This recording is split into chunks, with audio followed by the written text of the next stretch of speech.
have a really cool story to share today.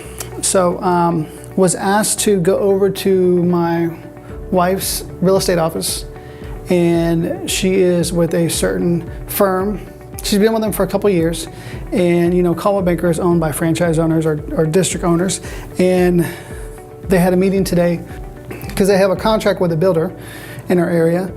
The builder bought some land from the actual owner's relative, and the owner's relative said, yes, I'll sell you my land as long as you use Coldwell Banker agents.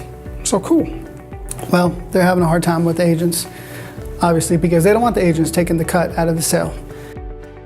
The agents are actually doing really well. There's 3 agents from my wife's office. She's one of them. And they had a meeting today because there's conflict with the builder. The builder wants to get rid of the agents, use their own agents. Well, recently, I did a small campaign, 25-mile radius, of my wife doing a walkthrough on some of the new construction, and I did the demographics fairly well, hit the right key interests, and she's getting some exposure, along with she picked up 2 leads. 2 leads, I think it's 1,600 views. A lot of those are 3-second views, so it's not full videos. Engagements 119.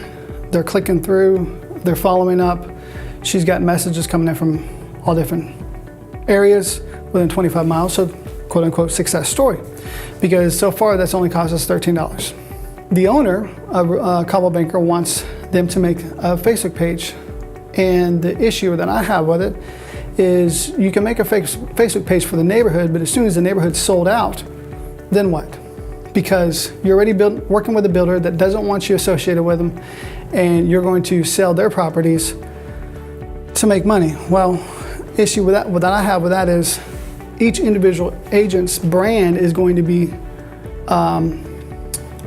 diluted and put in the background, because the concept of making a neighborhood page, well, it's just a page for that neighborhood. So when that neighborhood's completely sold out, then what? All the ROI that these agents have put into feeding this page is really going to go nowhere, because each one of these agents, their brand is what puts food on the table.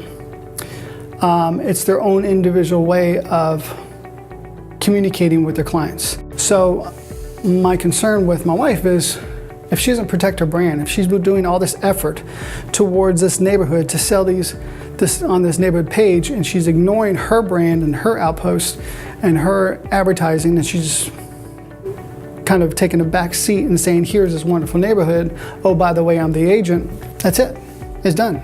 Page basically gets abandoned, because they're not going to work with this builder past this point. They're already having conflict, so what's the point in that? That's what I mean by protecting your brand. Because as a small entrepreneur, as a small business owner for herself, she needs to be able to relate to her people, and her brand is who she is and how she corresponds with them. That's her identity, that's her relationship with her clients. And I protect that. You need to really consider what is most important, and that's your brand. If you're a coach, if you're a whatever it is, business owner of any type, how people perceive you and see you, and the effort of where you put yourself and place yourself, that should be more relevant and more important to you, from my opinion, than a lot of these other tactics that you're trying to ride coattails.